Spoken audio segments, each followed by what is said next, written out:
Жаштарды шайтан башкача азгыратты. Жаштарга эмне дейт? Картайгандарды шайтан башкача азгырат. Эмне кылып? Адам баласына Аллах белгилеп берген бир үлүшү бар. Денеге сезилбеген нерсенин артынан ээрчиген ким күнөөлүү дейт.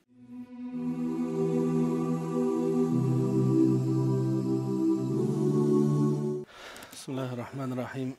Hazreti Abu Ubayda radıyallahu anh'unun cenaze namazını Hazreti Muaz radıyallahu anh okuttular. Hem Hazreti Muaz radıyallahu anh'unun nasihatları. An Muhammed ibn Sirin rahimahullah kal: أتى رجل معاذ بن جبل ومعه أصحابه يسلمون عليه ويودعونه فقال إني موصيك بأمرين إن حفظتهما حفظت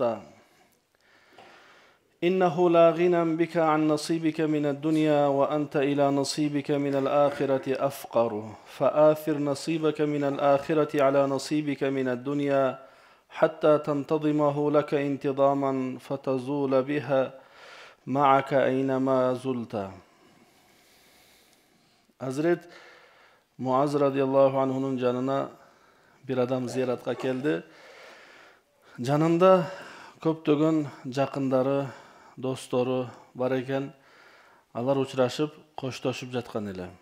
Ошол учурда Hazreti Muaz radıyallahu anhu aytты: "Men sizlerge эки нерсени осуят айтамын. Эгер ошол эки нерсени сактап аткарып жүрсөңөр, өзүңөр сак болосуңар" dedi. Birincisi, dünyada Allah sizlerge bergen ülüştön hiç kaçan köz karandısız bola albaysыңар. Jana ahiretteki ülüşüңөрgө köbürөөк muhtaçsыңар. Dünya ülüşüne karaganda ahiret ülüşün aldıga koyuңuz. Jada kalsa kayсыл жерде bolsoңуз dagы ahiretke dayardanууга şart түзүңүz dedi. Hazreti Muaz radıyallahu anh'unu Peygamberimiz sallallahu aleyhi ve sellem özü bar kezde Yemen'ge jönötken ele. Oşol jerdegi elderge barıp din jetkizesdi. Ötö ilimdүү sahabalardan ele janına kelip koştoşup ketip baratkan adamlarga nasihatını aytıp kalat ele. Bul akıldуу, danışman, ilimdүү adamdardын adatı. Oşol adamlar bir payda menen kayçısın деп. Эки нерсени айтамын, ошону бекем кармагыла, сактагыла, силер сак болосуңар. Эмнеден сак болосуңар? Ар түрдүү зыяндан, жамандыктан, сыноодон. Биринчиси, дүйнөдөгү үлүштөн биз көз карандысыз боло албайбыз. Эмне дегени? Дүйнөдөн адам баласына Аллах белгилеп берген бир үлүшү бар. Тамак аш, кийим кече, дүйнө байлыгы, бир үлүш бар. Аллах берген. Мына ошону алууга, ошону табууга адам баласы адал кесип кылып, аракет кылуусу керек. Анысыз бир айла жок. Экинчиси, акыреттен бир үлүш берген Аллах Таала ар бир адамга. Бейиштен орун берген. Мына ошого даярданып, ошол бейиштеги ордун бара турган, ылайыктуу кылып, ошол жерге турак жайларды куруп, ал эмне менен болот? Ибадат менен болот. Peygamberimiz sallallahu aleyhi ve sellem Mi'raj keçesinde Hazreti İbrahim aleyhisselamga uçraşkanda İbrahim aleyhisselam aytkan Peygamberimizga menden ümmetinize salam aytыңыз деп. Oşonduktan biz namazımızda Allahümme salli ala Muhammedin ve ala ali Muhammed kama salleyte ala İbrahim ve ala ali İbrahim inneke hamidun mecid deymiz. Şunca peygamberlerden içinden özümüzdün peygamberimizin atına Hazreti İbrahim aleyhisselam'ın atını koşup salatu salam aytkanımız al bir ümmetke salam aytıp jönötkөн. Anan aytkan ümmetіңizге aytыңыз бейиш bir ötö түшүмдүү, жакшы топурактуу жер деген. Анын курулушу бул ар bir адамдын өзүнүн ибадаты деген. Demek ahiretten de үлүш бар адамдын. Ahiretteki ölüşke siz muhtacıraksız dedi. Sebebi her bir adam bu dünyada bir belgili vakit yaşaydı. Allah berekeli ömür versin. Kança bolgan bolsa çektelgen oşonça yaşaydı. Alemi beyişte tübölük yaşaydı. Tübölük degen söz aytılууda kıska bolgonu menen manisi ötö tereňdi. Aytты, kaysyl jerde bolsoňuz dagı ahiretke dayardık kılууга, ahiretke kamdanууga şart түзүп alыңыз dedi. Manisi meçitte bolsa namaz okup, bazarda bolsa közdü saktap, dastarkonda bolsa aşkazandı saktap, el menen oturganda tildi saktap, kayсыл жерде bolsa dagı ahiret fikri menen, ahiretke kam körүү menen жүрүңүz dedi. Ötö jakşı eki nerseni vasiyat aytты. Jana күндөрдүн birinde Hazreti Muad radıyallahu anhu bir uruğa, bir toptu ziyaretine barıp aytты. İnni Rasulu Rasulillahi sallallahu aleyhi ve sellem. Men Allah'ın elçisinin sizlerge jönötkön kabarçısı, elçisi bolamun dedi. Ta'allamna annal ma'ada ilallahi ta'ala. Sizler barıngар çın diliңерден bilesiңер, işenesiңер, bir gün bardığız bul dünyadan kaytabız. Summa ilal cenneti aw ilan nar. Ölgönden keyin je beyişke, je tozokka barış gerek bolot. İqamatan la dağunun al jerde tübölük kalуу üçün, ötüp ketүү üçün emesden. Beyişke barıp beyişten arı kayakka barabız emesdi. Huludun fi ajsadin la tamutu. Allah uşunday dene beret tübölüktü. Hiç kaçan ölbey turgan. Dünya denesi bir gün ölet. Dünyadaki bir çındık, bir hakikat var. Ağa musulmanda kapırda işenetti. İmansızda işenet. Alemde ölüm. Ölüm uşunday bir hakikat. Bu hakikatka çölde yaşagan imanı, dini, madaniyatı, saltı, tecrübesi hiç tekesi yok bir elder dağı işenet bir gün ölöbüz dep. Sebep bu körüp turgan nerse. Her bir adamın çoң atası kaza bolgan. Çoң atası kaza bolgan, kebirölerin ataları kayışıp bolgan. Demek ölüm çındık ekendigine her bir adam işenet. Biroq ölgönden keyin je beyiş je tozok dedi. Üçüncü bir ortasındağı bir bul beyişte dağı emes, tozokta dağı emes degen jeri jok. Je beyişke bolot, je tozokta bolot. Beyişke baruuga toluk ümitte boluş gerek, tozoktan toluk korkuş gerek. Mınday dağı tuura emes, men go tüz ele tozokka ele baram dep korkuudun tuu çokusuna çıkıp albaş gerek, korkuga batıp albaş gerek. Men emi beyişke ele kiret bolsam gerek dep toluk ümitti de içip de albaş gerek da.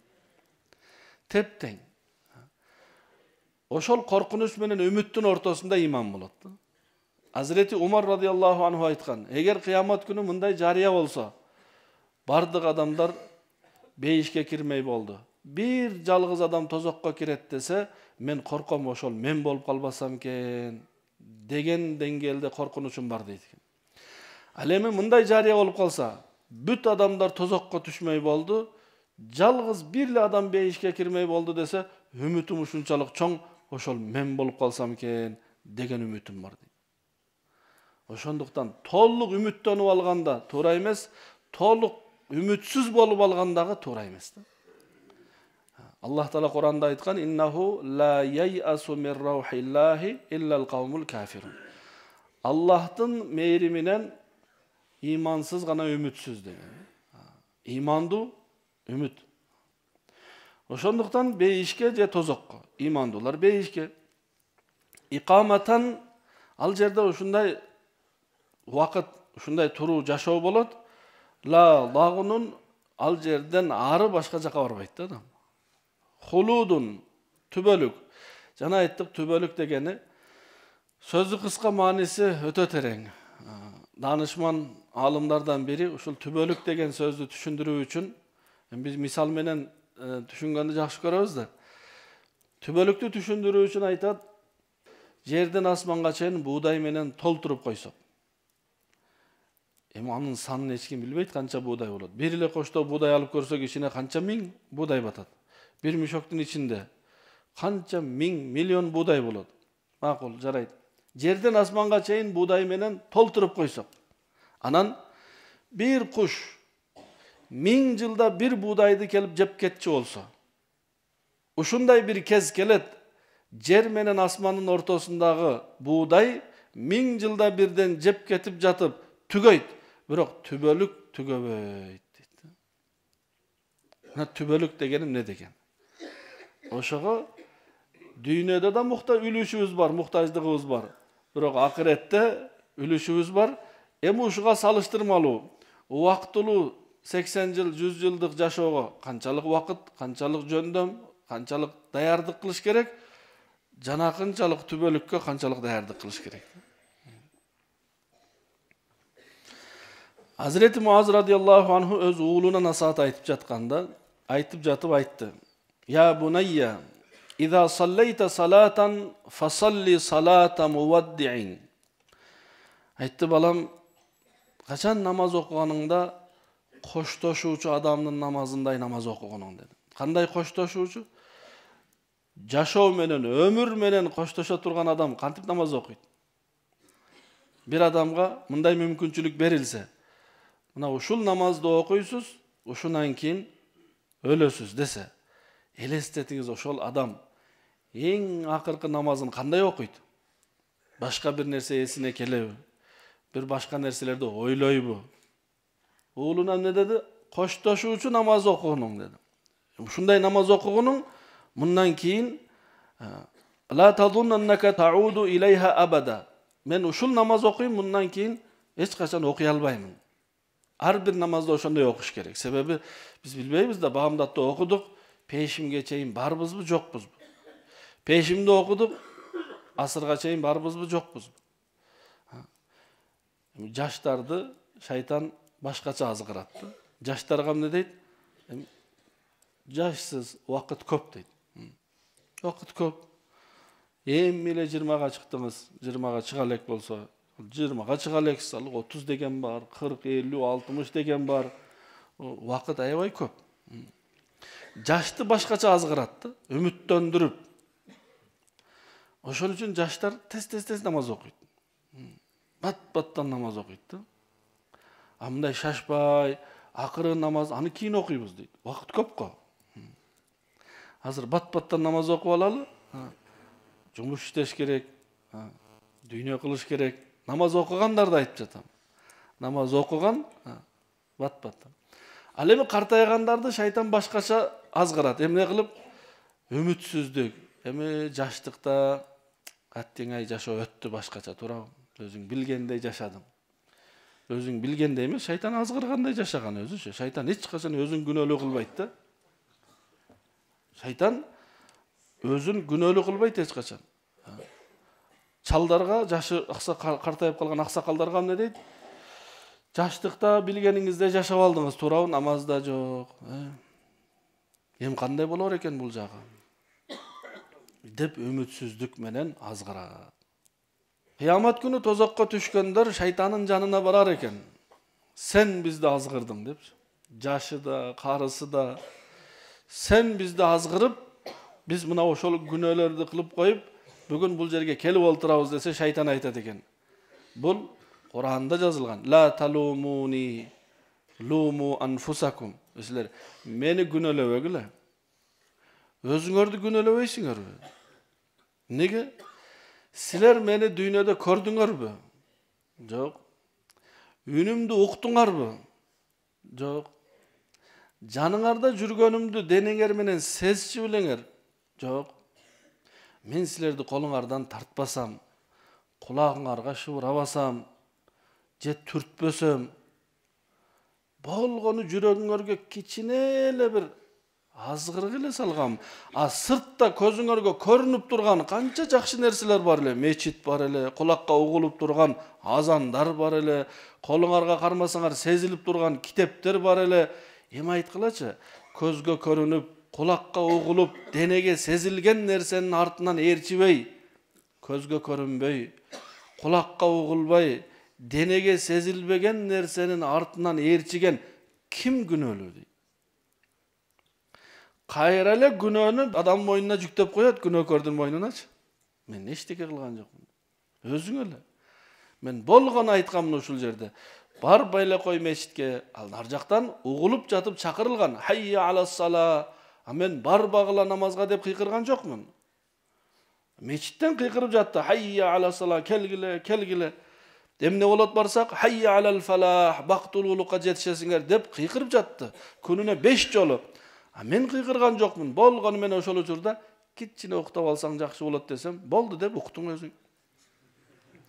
Азыр ушул жумушуң бүтүрүп алсаң, анан барасың десем, жакты сага да майдай. Барбадың. men günölü emesmin deydi. Oşonduktan ar bir учурда эле шайтанды эле күнөлөй бербеш керек. Albatta men shaytan maqtagan жоқмын. Shaytanды мындай bir жактап, bir күнөөсү жок деп аткан жокмун. Ал өзүнүн ишин кылат. Ошондуктан адам баласы күнөө кылганда жашынып жасайт да. Оорулар эмнеге? Оору эмнеге түнү оорулукка чыгат? Күндүзү эмнеге чыкпайт? Биретте туура эмес экен. Адам шайтандын азгырыгын мындай сезсе болот да. Кайсыл жумушту жасап жатканда эч ким көрбөсө экен, билбесе экен, укпаса экен деп жасасаңыз, билиңиз ошол шайтандын азгырыгы. Намаз окуганда, кой, бирөө көрбөсүн деп намаз окуйсузбу? Жок, тескерисинче көрүп калса экен бирөө. Мен молдо десин, мен намаз окуйт десин. Намазды көрсүн деп жасайсыз. Ажылыкка барсаңыз тим эле барып жатканда жария, келип жатканда той кыласыз. Жашынып барасызбы? Жок. Орозо кармаганда, машалла. Зекет берсеңиз, өз жашырып бериш керек, зекет берсеңиз кандай? Жария. Нени жашырып жасайт адам? Күнөөнү жашырып жасайт. Ошондон билсе болот, эмнени жасап жатканда жүрөк кичине кыжалат болсо, ошол күнөө да. Намаз окуп жатканда жүрөк сүйүнөт. Куран окуп жатсаңыз жүрөк сүйүнөт. Бирөөгө жардам берсеңиз жүрөгүңүз ушунчалык кубанат да. Алдагы рахмат деп бир алкышын айтып батасын берген болсо тим эле көзүңүздөн жаш чыккандай кубанасыз. Демек, жакшылыкты жасап жатканда адам баласы жашырбай жасайт, ачык жасайт. Ал эми кайсыл нерсени кой, көрбөсүн, билбесин десе, анда билип коюңуз бул пара алганда да ким ачык пара алат? Жашырып, кой кийин жашырып. Адамдан да жашырат, камерадан да жашырат. Эмнеге жашырат? Адал болсо ачык жебейби? Жок. Демек намазды окуганда акыркы намаз окуп жатамын деген сезим